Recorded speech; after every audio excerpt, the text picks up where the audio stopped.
Gloria a Dios. Primer día de culto después de 9 domingos, 2 meses de confinamiento.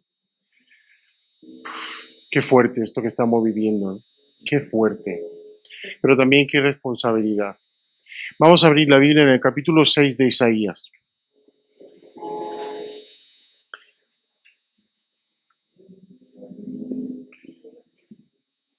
Isaías 6.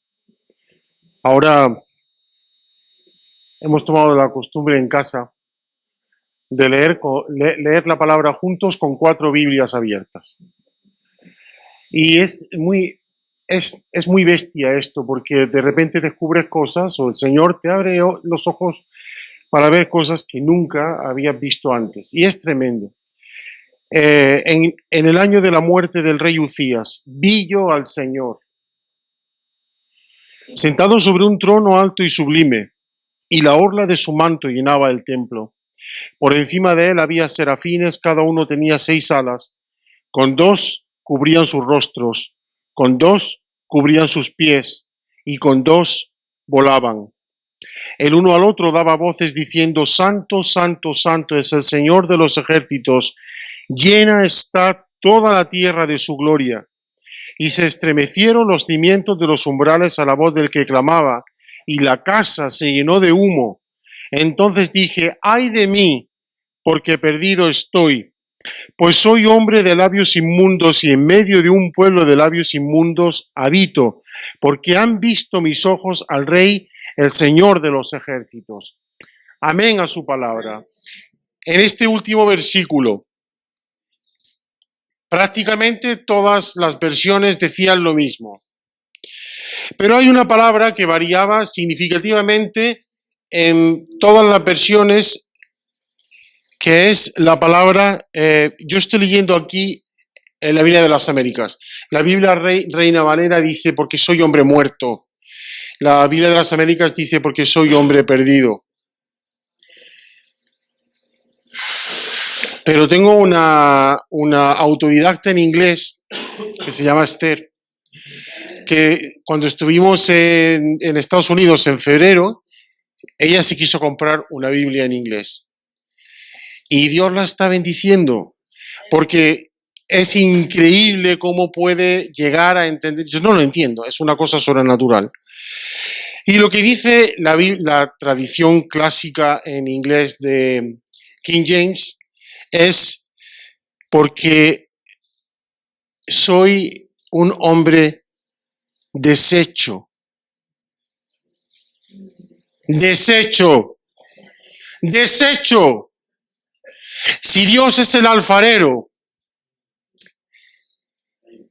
y empieza a moldear tu vida, tiene todo el derecho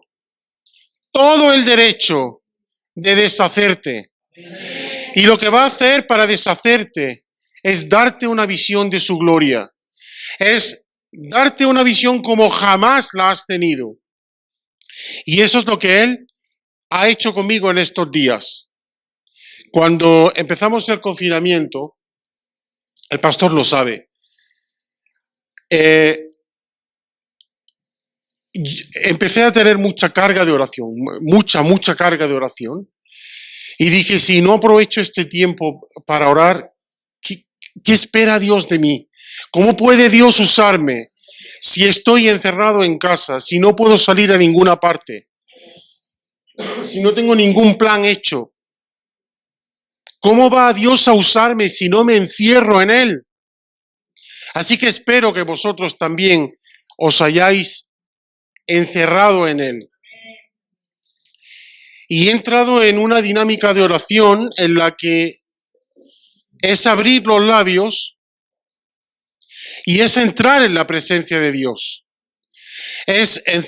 Tengo que decir que tengo mucho apoyo, porque ahora es maravilloso, pero hay un grupo de hombres que estamos orando a las 3:30 de la tarde. Algunos no nos conocemos, no nos hemos visto las caras jamás. Y lo que Dios ha hecho a través de este grupo ha sido algo realmente maravilloso.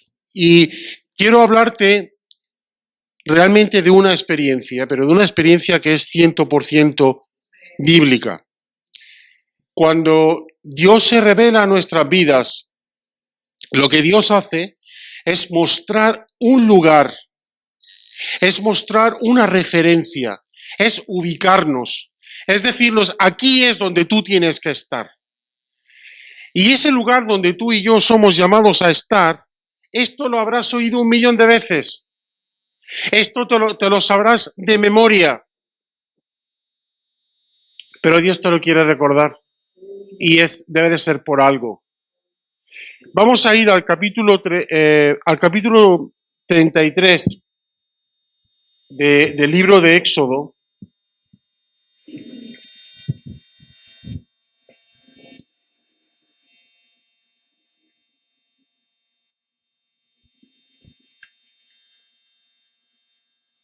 Y lo que Dios le dice a Moisés cuando va a revelarle su gloria es un tanto misterioso y es un tanto diferente a lo que acabamos de leer en Isaías 6. Pero es algo maravilloso. Dice el versículo 21. Estoy leyendo de la Biblia de las Américas. Entonces el Señor dijo, he aquí, hay un lugar junto a mí y tú estarás sobre la peña.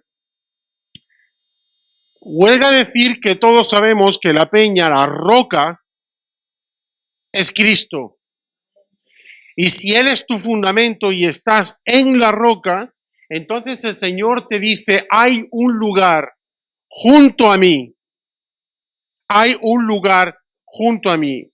Y para aquellos que tienen dudas de si el Nuevo Testamento nos habla igual que el Nuevo, en esta enseñanza vamos a saltar de un testamento a otro una y otra vez. Supongo que estoy hablando a gente que ama profundamente tanto el Antiguo como el Nuevo, porque los dos son tan reales, son tan actuales, es la palabra viva y eficaz de Dios. Dice en el versículo 21, la revelación se va haciendo más grande, se va ensanchando. Y cuando llegas al libro de Apocalipsis, capítulo 3, versículo 21, Juan dice así, al vencedor le concederé sentarse conmigo en mi trono, como yo también vencí y me senté con mi Padre en su trono. Pero nuestro concepto de victoria muchas veces lo asociamos al rey David, a la lucha, a la guerra, al conflicto, a la persecución, y es correcto, así es. Pero hay un lugar donde tú y yo vamos a ganar las batallas que no es en el campo de batalla, que es en ese lugar junto a Él, o en ese lugar sentado con Él en su trono. Ahí es donde vamos a vencer. ¿Cuántos recuerdan estos versículos de Primera de Pedro? Bueno, estamos hartos de escucharlos, pero cuando el Señor se revela en nuestras vidas, estos versículos explotan con una autoridad y con una palabra y con una frescura nueva. Primera de Pedro, capítulo 2, versículo 9. Pero vosotros sois linaje escogido. ¿Quién puede dudarlo, hermanos, cuando Dios dice, hay un lugar junto a mí? Si Dios te dice a ti personalmente, Samuel, no el de la Biblia, sino el nuestro, hay un lugar junto a mí. Talía, hay un lugar junto a mí. ¿Dónde vas a ir tú? ¿Qué otra opción hay? Y hermanos, es un drama. Esto es un drama. Porque nos inventamos otras opciones. Porque Israel se inventó otras opciones. Y yo he estado clamando a Dios, pero desde un punto, hermanos, hacía años que yo no oraba así. Hacía años que yo no había dedicado días seguidos de ayunar y buscar a Dios. Y vienen tiempos para buscar a Dios y para ayunar, pero para buscarle muy en serio por una razón. Y esto, otra vez, ¿cuántas veces lo hemos escuchado? Pero a mí por lo menos me ha partido por dentro. Buscad al Señor, dice Isaías 55, mientras pueda ser hallado. ¿Sabes qué significa esto? A mí me da horror, porque va a haber un día que no le podrás buscar. ¿Te imaginas que amanezca un día que no puedas buscarle?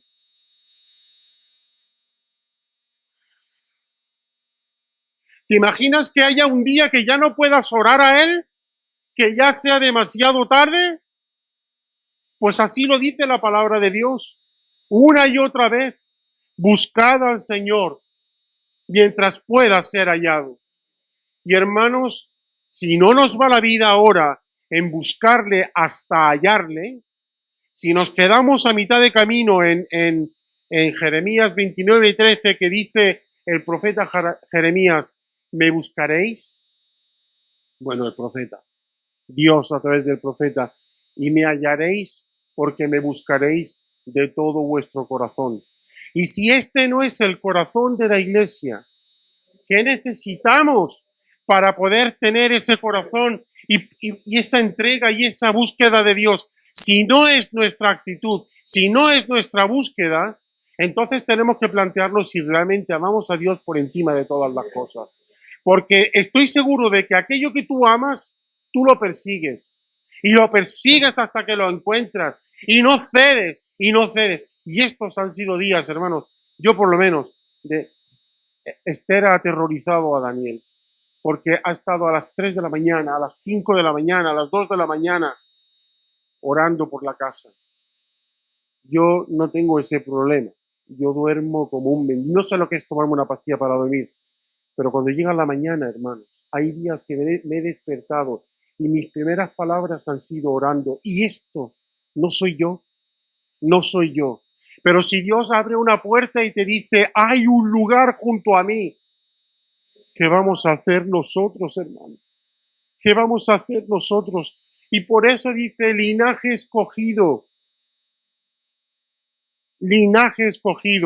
versículo 9, real sacerdocio.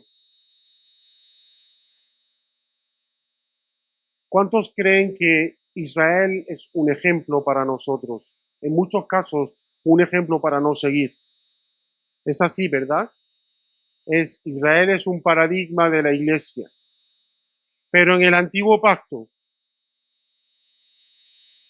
en el capítulo 19 de Éxodo, y me sorprende esto soberanamente,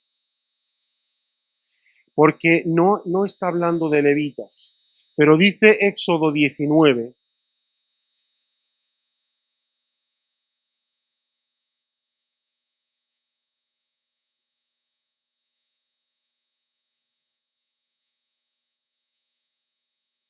ahora pues, si en verdad escucháis mi voz y guardáis mi pacto, perdón, el 5, sí, seréis mi especial tesoro entre todos los pueblos, porque mía es toda la tierra. Seréis mi especial tesoro.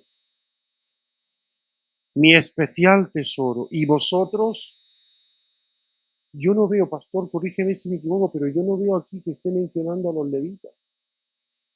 Y vosotros, hablando Dios a Israel, seréis para mí un reino de sacerdotes y una nación santa. Puede ser que no seamos un reino de sacerdotes y una nación santa cuando dice, yo creo que Pablo 100% en Hebreos, que tenemos libertad para entrar en el lugar santísimo por el camino abierto a través del velo de su carne, que fue rascada, que fue rota por ti y por mí. ¿Te das cuenta a dónde tenemos acceso? Tenemos acceso al trono de la gracia. Tenemos cita con Dios. ¿Lo vas a dejar esperando? ¿Lo vas a dejar esperando? Y me gustaría que en los próximos días el pastor nos explicara este versículo, porque vamos a ir ahí. Hebreos, toma nota, pastor. Hebreos 13:10. Yo solamente sé que tenemos un privilegio, una responsabilidad y una libertad que si no la aprovechamos, estamos perdidos. Estamos perdidos. Estamos perdidos. Creo que el versículo habla por sí solo, pero con todo y con eso quiero que el pastor nos ayude con esto. Dice el versículo de Dios: nosotros tenemos un altar del cual no tienen derecho de comer los que sirven al tabernáculo. ¿Qué quiere decir esto? ¿Qué quiere decir esto? Cuando entras a la presencia de Dios, cuando entras al trono de la gracia, cuando el Señor se manifiesta en tu corazón y empieza a revelar en tu corazón, abre un acceso nuevo y vivo, en un momento dado te visita. Son diferentes expresiones que estoy utilizando. Lo que Dios hace es abrir el corazón. Lo que Dios hace es testificar a tu corazón de lo que hay en el suyo.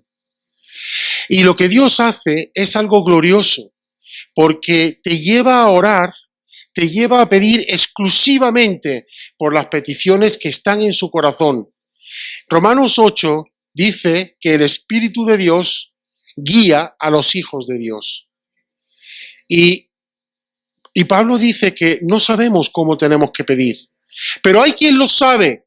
Y cuando has tenido la gloria de entrar hasta lo más profundo del lugar santísimo, no estoy hablando del tabernáculo hecho de manos, sino del lugar santísimo celestial. Cuando has tenido la gloria de, por la sangre de Jesús, entrar y acceder al lugar santísimo, vas a tener la experiencia de descubrir que estás deshecho. Vas a tener la experiencia de descubrir que eres un pecador. Vas a tener la experiencia de clamar: Señor, por favor, déjame vivir aquí. Vas a tener la experiencia de la espada partiendo el alma y el espíritu, para que no haya contaminación en tu espíritu por causa del alma que te impida entrar espíritu a espíritu y comulgar con Dios. Y hermano, no hay llamado más alto que este. No hay llamado más alto que este. Este es el llamado del pueblo santo, del linaje escogido, del real sacerdocio. Y es un altar del cual no tienen derecho de comer los que sirven al tabernáculo. Ya nos lo explicarás. Porque yo no lo sé, pero sí que sé que si yo tengo el derecho, porque dice tenemos un altar, nosotros tenemos un altar. Hermanos, yo quiero vivir en ese altar. Hay en ese altar, es el único lugar que es un altar y es la habitación del trono de un rey. Es un altar, y lo que hay en común en la habitación del trono y en el altar es que ahí tienes que entrar de rodillas, es que ahí te postras, es que ahí eres deshecho por completo. No queda nada de ti, no queda nada de ti y no sabes ni cómo, que sin que quede nada de ti estás trayendo peticiones que son completamente conforme a la perfecta voluntad de Dios. ¿Y queréis que os diga? Ha habido 3 oraciones recurrentes. Yo no he ido delante de Dios con un listado,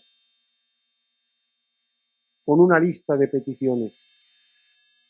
Me he dejado llevar, pero ha habido 3 peticiones que han sido constantes, y creo que es el mismísimo Espíritu de Dios trayendo esto delante del trono de Dios. La primera es: Señor, danos. Yo he orado por vosotros, yo incluido, el pastor, todos los que estamos aquí. Creo, ¿sabes? Mira, yo antes decía que os amaba, pero ahora ya sé que os amo mucho más de lo que antes os amaba. Porque cuando tú amas a alguien, tú oras por alguien. Y este tiempo, orando por vosotros, le he dicho al Señor, Señor, da a la iglesia del camino un corazón compatible con el tuyo. Porque, hermanos, orando, el Señor me tocó y me mostró una cosa. Yo tengo un lenguaje. Me dijo, yo hablo un lenguaje. Y para hablar con mi iglesia, mi lenguaje se llama Jesucristo. Mi lenguaje es Jesucristo. Cuando dice el autor de Hebreos, en Hebreos 1, que en los postreros días el Señor ha escogido hablar por medio de su Hijo, no es que su Hijo sea solamente la palabra, que lo es el lenguaje de Dios. Si tú quieres escuchar a Dios, piérdete en Jesucristo, piérdete en Él, piérdete en Él, que seamos hallados en Él y solo en Él, hermanos. Si somos lo que decimos o lo que afirmamos ser, que seamos hallados en Él, no en nuestras historias, no en nuestras tonterías, y a veces en nuestras tonterías religiosas también. Que seamos despojados y deshechos de todo eso. La primera petición, Señor, un corazón compatible con el tuyo, un corazón como el corazón de Cristo en cada hermano y en cada hermana, para que puedan escuchar tu voz, para que puedan amarte más que con una capacidad para amarte como nunca jamás la han tenido antes, para conocerte de cerca, para vivir para ti, para renovarlo. ¿Cuánto tiempo hace que no le has dicho al Señor que le amas? Porque hay una cosa que en el trono de la gracia, en este lugar santísimo, en los cielos, hay una cosa que Dios quiere escuchar de tu boca y de tu corazón. Ha costado la sangre de Cristo, por eso Él quiere escucharlo. ¿Cuántas veces le dices a Dios que le amas? ¿Se lo dices a diario o se lo dices de vez en cuando? ¿Se lo dices cuando vienes al culto o cuando te levantas por la mañana y dices, Señor, me muero si no te lo digo, si no estoy contigo, si no me llenas tú, me muero?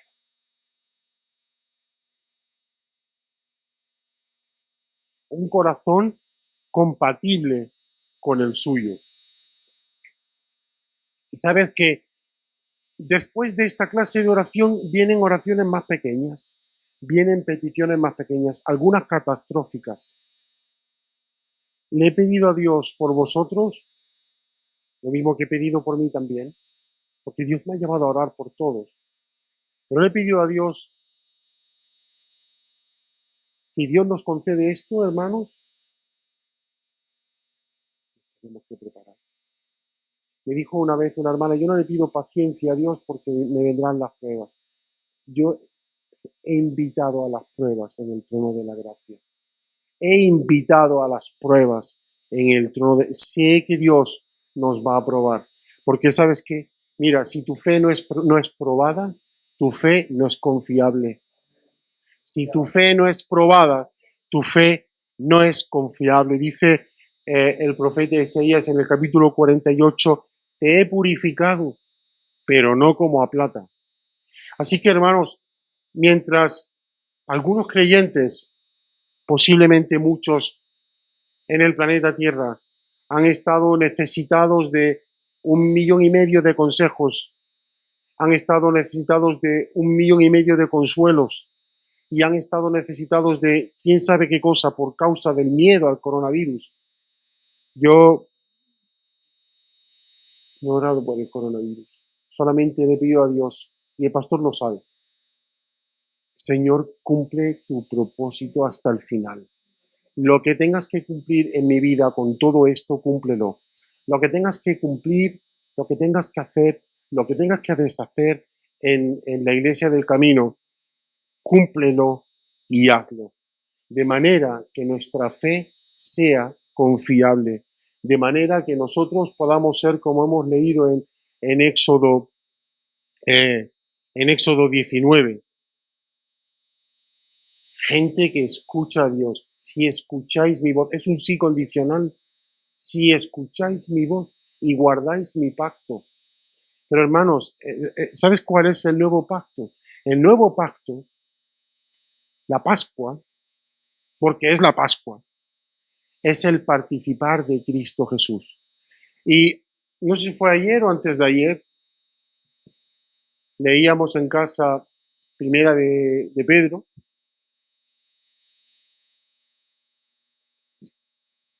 Hermano, la fe es para valientes. Lo siento, si no eres valiente, pídele a Dios que te dé valor, pero la fe es para valientes, porque lo que viene el Señor a decirnos es que Él quiere que participemos de sus padecimientos. Y esta es la segunda oración que yo le he hecho al Señor. Señor, verdaderamente, como pueblos, como gente madura en ti, enséñanos de manera práctica lo que quieres que hagamos cuando nos dices que participemos de tus padecimientos. O cuando Pablo dice, cumplo en mi cuerpo lo que falta de los padecimientos de Cristo Jesús por su iglesia. Esto es locura. Esto es locura, hermanos. Esto es locura. ¿Quién le pide a Dios, permíteme participar de tus padecimientos? Pero ¿sabes por qué? ¿Por qué el Señor me ha llevado a orar así? Porque la comunión con Él ha sido tan brutal, tan fuerte, tan intensa, tan sumamente gloriosa, tan de perder todas las energías, pero a la vez salir renovado, fortalecido, que al final dices, Señor, no, me has dado tanto, pero ¿por qué me quedo con hambre? ¿Por qué tengo que seguir orando? Y mi hijo estaba flipando porque nos veía orando por las esquinas, orando en casa, fuera, adentro. Y decía, ¿cuándo vais a dejar de orar? No me queda por estar conmigo.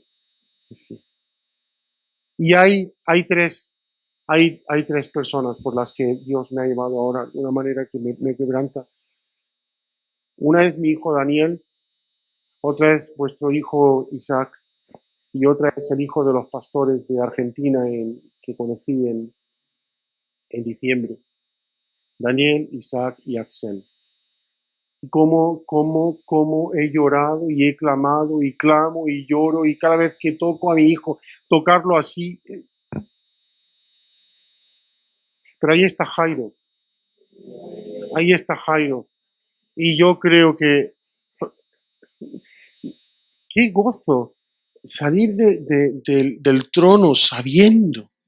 Ni siquiera es que sales, es que, bueno, tienes que comer, tienes que vivir, tienes que lavarte, tienes que hacer cosas. Pero he vivido la experiencia de Elías cuando dice, el Dios de quien soy, a quien sirvo, delante del cual estoy. Y es estar delante de Dios todo el día. No importa lo que estés haciendo. Porque el lugar santísimo está dentro de ti, porque el trono de la gracia está dentro de ti, hermano. No es que entras y sales y tienes que pedir perdón porque saliste. No, es que es tu morada. Hay un lugar junto a mí. Es lo que dice el Señor. La otra oración, voy a la segunda, porque la de las personas físicas, esta es secundaria. Pero globalmente, la segunda petición.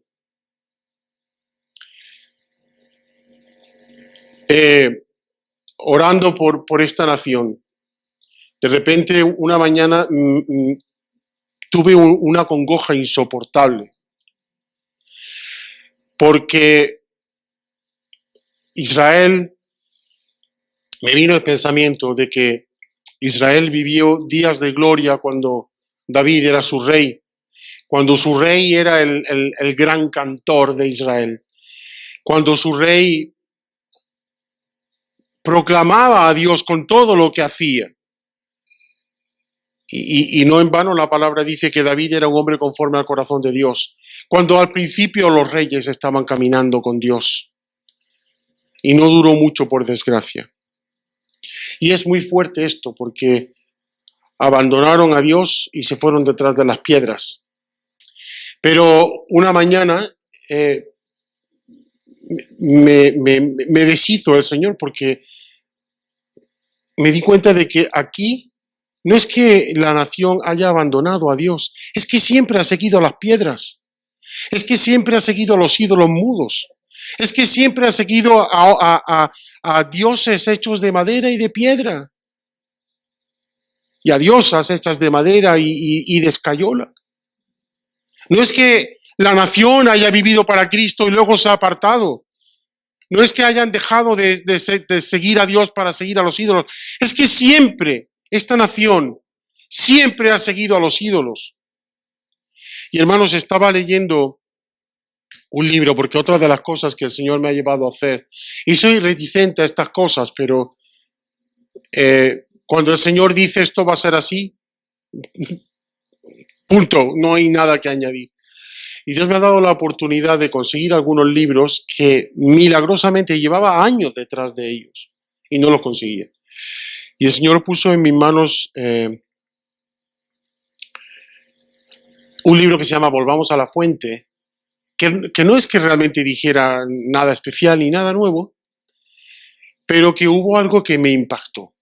Porque parte del libro, el autor, que yo lo conozco personalmente, es un cubano, parte del libro lo escribió estando en España una Semana Santa. Y se me partió el corazón cuando este hermano de Cuba decía, no me puedo creer lo que mis ojos ven. Me asomo a la ventana y ahí va el desfile de los ídolos mudos. ¿Qué le pasa a esta nación? ¿Qué le pasa a esta nación? Y paso del te he purificado pero no como a plata, y paso de la fe que es probada para que pueda ser confiable, a la oración del hombre que está en la brecha. Esa es la segunda petición que le he hecho al Señor. Señor, dale al camino la posibilidad de ser un pueblo, una iglesia que está en la brecha. Que tú cuando mires, porque lo que el Señor dice en Ezequiel 22 yo creo que he llorado en estos 2 meses más que en toda mi vida, pero bueno, en Ezequiel 22, versículo 30 dice, busqué entre ellos a alguno que levantara un muro y se pusiera en la brecha delante de mí a favor de la tierra, para que yo no la destruyera, pero no lo hallé.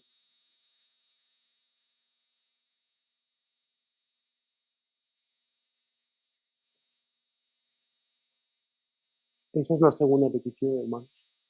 Señor, danos corazones para estar, que tú mires a los hombres y mujeres de la iglesia del camino, y que sean hombres y mujeres que sepan estar en la brecha. Hermanos, no a los jueguecitos espirituales, no a las tonterías, no a por qué tú sí, por qué yo no. La carne crucificada y en el asador y buscando a Cristo con toda el alma, porque es lo único que tenemos y porque en ello nos va la vida, hermanos. En ello no. ¿O pensáis que cuando venga la persecución, el cristianismo clásico, medio que hay en España, va a soportar lo que va a venir? Que esto es para valientes, hermanos. Esto es para valientes. Y mi clamor es, Señor, fíjate qué temor, esto no me lo invento yo, pero mi clamor por vosotros y por mí ha sido, Señor, haznos dignos de estar en la brecha edificando el muro, haznos dignos de estar en la brecha edificando el muro.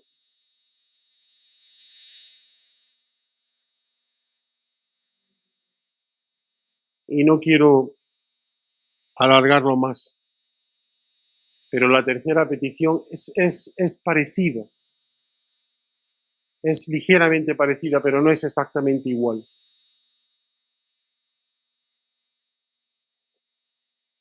Vamos a ir, Primera de Reyes,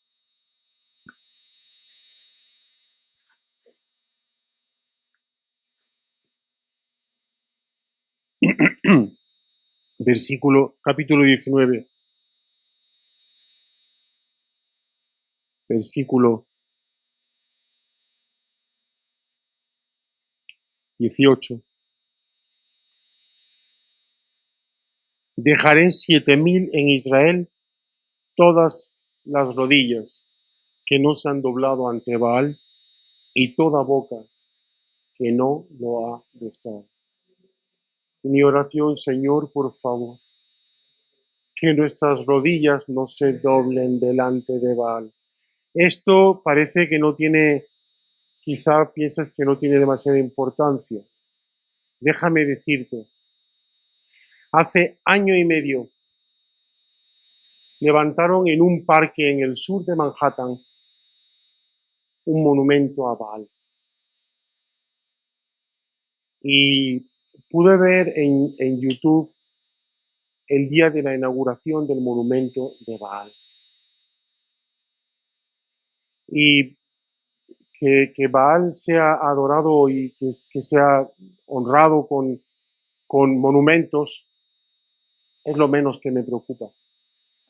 Lo que más me preocupa es que la Iglesia no esté dispuesta a no doblar la rodilla delante de este Baal, delante de todo aquello que nos distraiga, que nos despiste, que nos aparte de vivir, pero de vivir, Digo vivir en el lugar santísimo, en ese lugar que hay junto a Él. Y no lo olvides, hermano. Pueblo santo, real sacerdocio. ¿Por qué pueblo santo y real sacerdocio? Porque ese lugar junto a Él es un trono donde hay un rey. Y es un altar donde está sentado el gran Cordero, el Dios del cielo y de la tierra. Me importa un bledo que los musulmanes crean que adoramos a las criaturas antes que al Creador, pero Él es el Hijo de Dios. Él murió y resucitó por ti y por mí, y Él no merece menos que podamos responder a estas tres peticiones. No merece menos que podamos tener un corazón compatible con Él, que podamos ser hombres y mujeres en la brecha, como dice mi hermana la pastora, mujeres flechas, hombres flechas, y también hombres y mujeres que Dios los ha reservado, que Dios los ha escondido para no doblar la rodilla delante de Baal. Amén.